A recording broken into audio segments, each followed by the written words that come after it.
So before we start this podcast, and this is a shout out to the Noah Lyles cult, you're not the world's fastest man if you win the 100 meters at the Olympics. You're the world's fastest man if you own the 100 meter record.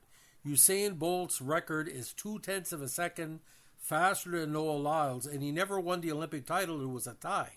But the guy who was the fastest man in the world and the German runner of the millennium has been, not say forgotten, but he should be remembered for how he changed the sport. He was the first non-American besides Percy Williams to win an Olympic 100-meter championship.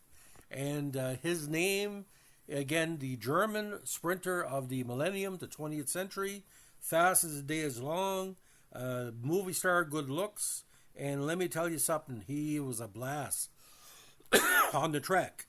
Armin Hary. Now, Armin Hary is a retired German sprinter who won the 1960 Olympic 100 meters dash.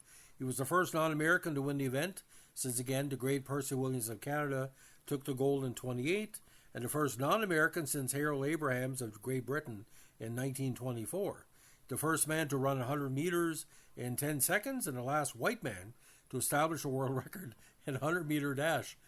Oh, we're not race baiting. He's the fastest white man left over. Sorry, Harold Abrahams was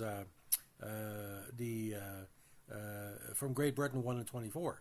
Now, after playing soccer in his youth, he switched to sprinting at age 16.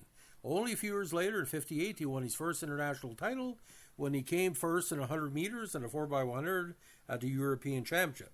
He was also one of the first track stars to be affected by the rivalry between Adidas and Puma. Each of the two then fledgling companies wanted the world's fastest man to wear its shoes. Rumors of cash payments were floated, but no evidence was ever found to support the claim. 6 feet 157, the native of Queerscheld, Schied, Germany, appeared to run a new world record with a time of 10 seconds in 1958, but the track slope of 11 centimeters was found to exceed the maximum allowed 10 centimeters or 3.94 inches. In 60, Hary set the world record, which was equal 24 days later, but stood as a European record for 8 years, less one day. Now, that year at the Olympics, he achieved his greatest moment of fame. After a nerve-wracking number of near starts, he sprinted to the gold medal in a 100-meter dash with a time of 10.2 seconds on a slow track. Now, in the final of the 4x100 relay, Hary and his teammates appeared to have finished second behind the Americans, but 15 minutes later, the Americans had been disqualified for a faulty exchange. Germany's time, 39.5 seconds, equaled their own world record. Now, during his career, he had multiple conflicts with the German Athletics Federation, who eventually suspended him. These conflicts and waning motivation to compete resulted in Hary's retirement from the sport in the early 1960s. Can you imagine if he would have kept on towards the Mexico City Olympics? Who knows what would have happened. Now, some very interesting times. 10 seconds in 100 meters, 20.5 in the 200, and the best time of 50.6 in the 400. Now, again, 2 golds at Rome, 100 and a 4x100, and the Europeans, 2 golds and a 100 and a 4x100 in Stockholm. That was a very good meet that year. Now, in 1966, he married Christina Diana H. Bagasat, which was a heiress of the Bagustat fortune, with whom he has 2 children, his son Armin Jr. and his daughter Diana. Hary has also had a daughter with acclaimed actress Helga Charlotte Toll. Now in 2000, he was selected as Germany's runner of the millennium. In 2011, he was inducted into the German Sports Hall of Fame. Now, Hary's 4x100 was quite interesting because he motivated his other German teammates to seek out their best in a 4x100. But the Americans, again, have been dominating the 4x100 for years.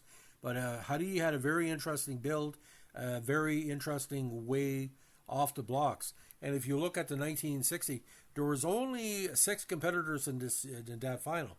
It was 8 later on. So he was beating the best of the best. There was no filler in this race. And beating 3 Americans was quite a feat. So Armin Hary, the last white person literally and figuratively, to break the world 100-meter record. And I don't think a white athlete will ever be good in the sprints ever again, and I tell you why. Most of the great athletes in North America either are from the Caribbean or originally black from the States or Canada, Europe as well. Africa was coming on.